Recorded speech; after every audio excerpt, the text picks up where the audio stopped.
Yeah, the mystery virus that infected me. I still don't know what it was, but I got really sick. I was sick for about a week. I couldn't even stand up. Horrible headaches and nausea, and it was horrible. And everyone was joking that I had corona.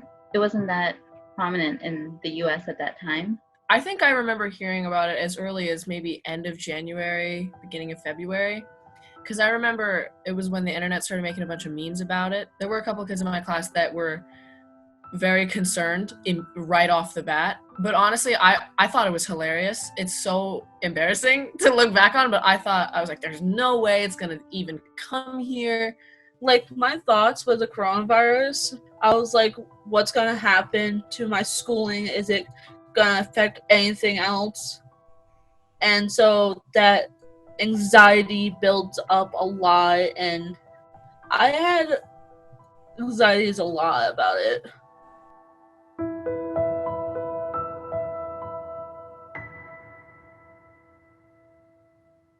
As this started to unfold, their greatest fear was that the school year would be ruined for them. This is their year, they're the class to look to. They saw this coming. They were very, very saddened and disappointed. I think it was very sad for all of us. I don't think any of us expected it was going to be this length of time. I really think we thought it was just going to be a short time to slow things down and that we would get back. When they told us they were talking about closing school for 2 weeks, we were like, oh, that's a long time. And we didn't think it was actually going to happen. And then we found out the weekend before it actually closed that we weren't coming back to school. So we had that one day, that one Monday. It was a full day of school. And then we all had like our goodbyes and everything. And then we never came back. I think that something like that is so hard to internalize, especially for younger people like myself, like for kids, because it changed our lifestyle so quickly. Like, it wasn't they just shut down the whole country in a day. You know, it was you're taking off school for a week, and now it's 2 weeks, and now it's a month. I think that it was always in the back of our minds. I remember they sent out a letter and they said, we're going to close maybe to April 14th. That was even a loose date. They were like, we're probably not even going to be closed that long. The last day, Monday, March 16th, we were all just having fun. Like, we were laughing, making jokes about it still. We were like, this is nothing. Like, they're just going to clean the school and let us back in. And then once the pause was extended, and we're like, you can't come back till May. Then all of us started to get really worried. It was really scary. We were all like, what if we never come back and stuff? And I guess that is what ended up happening. But then we kind of lost hope in May. Like, we were like, it is what it is, you know?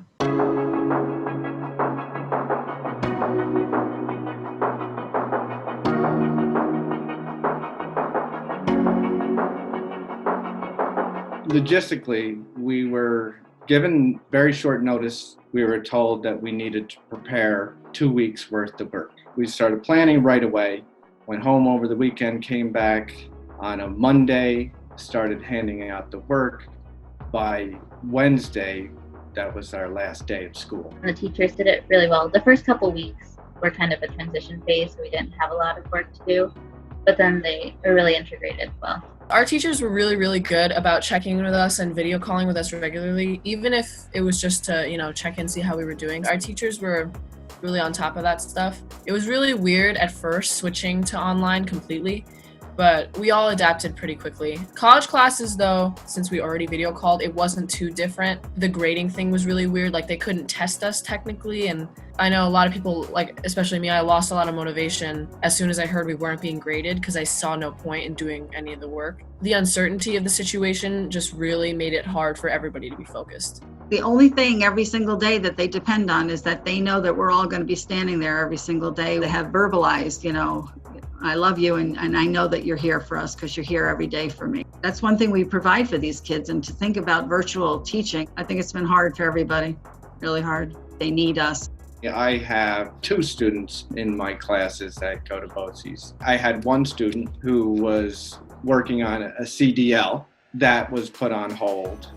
I said, when things clear up here and things open back up, you'll be able to get that and put it under your belt. You know, you just reassure students and you try your best to let them know that some good will come out of this. At first we used Google Meets and Google Hangouts, and then we switched to Zoom. None of us even were familiar with Zoom at all. It started getting more organized, we had more regular classes, and then once we all started getting upset about things being canceled, like our senior trip and our whole year and stuff, we just all kind of were like, we're done with this. We don't want to do it anymore. You know, we were really upset. Like, our teachers are so nice. They were so understanding of everything. They understood that it was really straining on us mentally. My teachers and other staff members helped me a lot, helping with that and being home and trying to get my schooling done in order to graduate. We had to do work for our own classes, but I think they were even more all over the place than we were, which I think they kept their cool. You know, they were really awesome, and they always made time for us even if we just wanted to talk, but their schedules were so much busier than ours, definitely.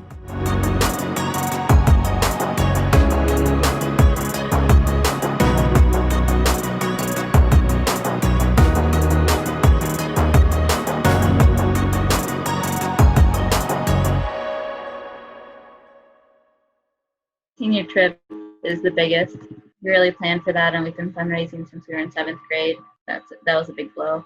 So they start fundraising in 7th grade. Every year, 7th and 8th graders have like maybe 2 events that they're allowed. Obviously, the upperclassmen have more events. We were just getting ready to sell our chocolate Easter bunnies that we sell every year, and we were doing a chicken barbecue, and all of our 4 events were from March until the end of this year. So we lost everything. I'm donating my advisorship money, and so is my co-advisor. We're donating it right back to the class because we feel so bad. And we had booked the cruise and everything. We had all of our passports. It was a 4-day trip to Bermuda, and we were all really excited. It was actually our second option, and now we're saying we should have gone with the first one because we were originally going to go to Georgia for 8 days in February. That would have been before the outbreak. We don't even care that the money's gone. Like, we honestly don't at all. We're all super close, and we were so excited to have like a week to just hang out with each other before we all had to leave. A lot of us have never been on a cruise, and I think that's the biggest thing that we're missing out on.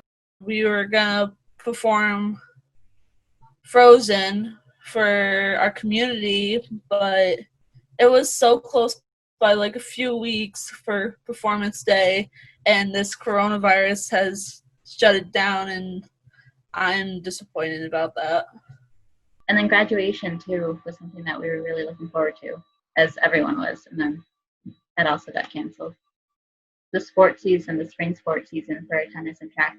We have the academic banquet where they give recognition to people with good grades and stuff, and then we have the athletic banquet. I think what they decided to do is they're either mailing the trophies to the kids or they're coming around with school buses and dropping them off, which is sad. Our class actually is really athletic. We have a lot of people that centered their entire high school career on sports, which is so sad because they don't get their last, recognition. I always try to look at the glass as half full and always try to reassure them that something good will come out of what seems to be a travesty. Something will arise. And we went into school to do locker clean out, and we had the opportunity to social distance with masks to see the students and catch up for a moment. What I saw was a growth in maturity, and that people really have stepped up and are facing it the best way they can. We can only reassure them and let them know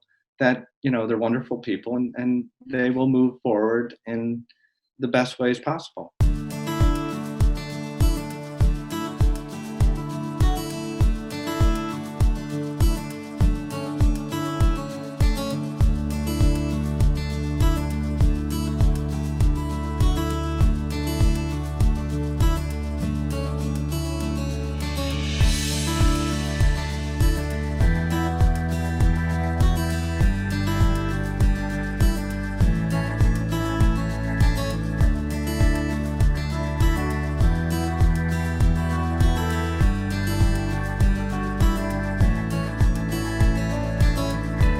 First coming to Andy's, I was nervous because it is an adjustment from a bigger school to a smaller school, and the helping process and teaching is a lot better, and I don't have to sit and wait for teachers to come to me when they can. And for Andy's, it's like I raise my hand and they're immediately over to my desk and help me out. I love it.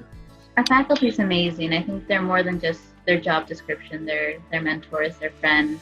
They really try to see every person for what they are, and they get more involved in your personal life and try to help students in ways that I think other teachers in schools where there's so many kids that they can't even remember their names.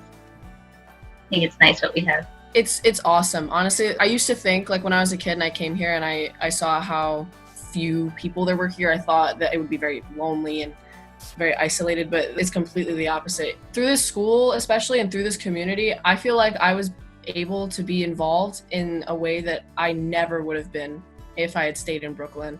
And I think it's made me, and honestly, everybody a better person. And I'm very thankful for that, for this community and for everything about it. I think we're pretty proud of this class. They're good kids. Andy's is a special place of a school. It's like a family. I know every one of their parents, where the parents work and where I can reach them. And it's almost like modern times haven't caught up with us yet. We still let our parents walk through the door in the morning, and you really get to be close to them in a way that's really, really special. We strive to make their days better, to encourage them to continue learning, that this too shall pass. I do want to say I am extremely proud of the senior class and how they've handled this situation, one unlike any other situation we know about in our time.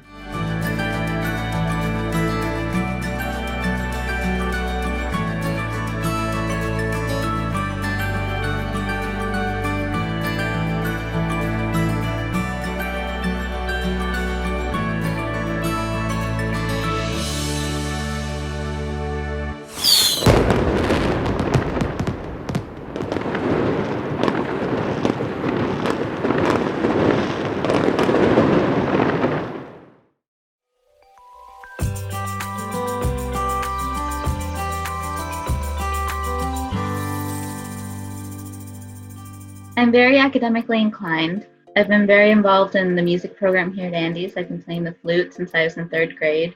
I've gone to several honors bands and music festivals, NISMA. I've been in a lot of clubs, including Travel Club, the Outdoor Club, National Honor Society, SAD, Student Council for 4 years. I was president of my class for 4 years. I love math and science.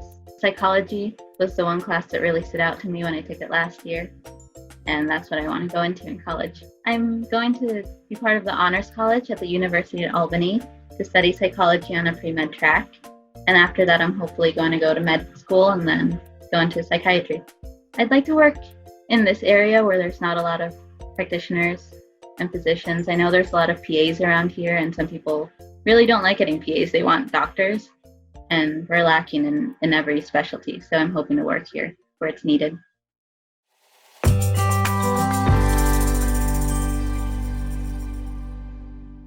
I play tennis for the past few years. I've been on the tennis team and I love it. It's actually the only sport that we have left because of the numbers. Yeah, I was kind of all over the place. I was in outdoor club, travel club, the academic team. I was a member of the National Honor Society. I'm really interested in science and math. That's like my thing or whatever.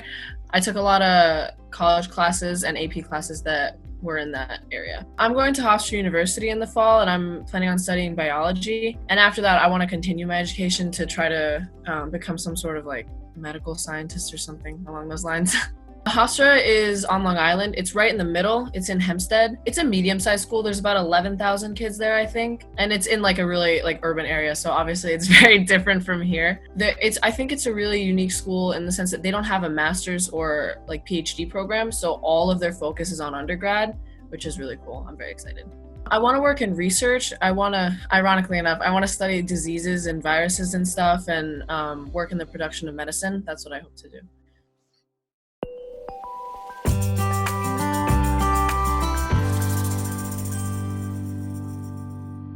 I participated in drama club. I'm thankful of that my school has that, and I enjoy it. I attend BOCES in Grand Gorge for visual arts, and I'm currently going into college for graphic design to get my associate's degree. When I was younger, I used to color, I used to draw, take pictures, and finally realizing that's what I wanted to do, and I got introduced with the visual arts program for BOCES, and I was like, why not? So in my junior year, I attended BOCES, and now I'm graduating from BOCES. I learned to use Adobe Photoshop, Illustrator, video, and I love it.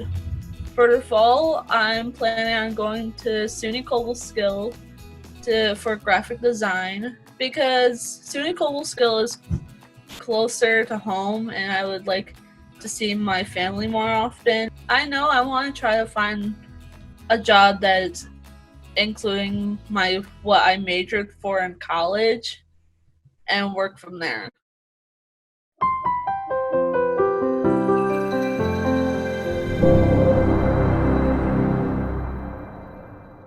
Welcome, graduates, to the class of 2020. It is my honor to share with you several words at your graduation, and I look forward and hope that you will enjoy them. My words today come from a poem called The Four Candles. And 4 candles slowly burned. The ambiance was so soft, one could almost hear them talking. The first candle said, "I am peace. The world is full of anger and fighting. Nobody can keep it lit." Then the flame of peace went out completely. The second candle said, "I am faith. I am no longer indispensable. It doesn't make sense that I stay lit anymore. Not another moment." Just then, a breeze slowly blew, faith's flame. Sadly, the third candle began to speak and said, "I am love. People don't understand my importance, so they put me aside. They even forget to love those who are nearest to them." And waiting no longer, love's flame went out. Suddenly, a child entered the room and saw the 3 unlit candles. "Why aren't you burning? You're supposed to stay lit till the end." Saying this, the child began to cry. Then the 4th candle answered, "Don't be afraid. I am hope. While I am still burning, we can relight the other candles." With shining eyes, the child took the candle of hope and lit the other candles. The greatest of these is love, but the flame of hope should never go out of your life. So graduates, as you graduate today and enter this new world, I wish you all to have faith and have love and peace, because it is with all of these candles and their meanings that you will help make this world a better place. Congratulations to you, the class of 2020.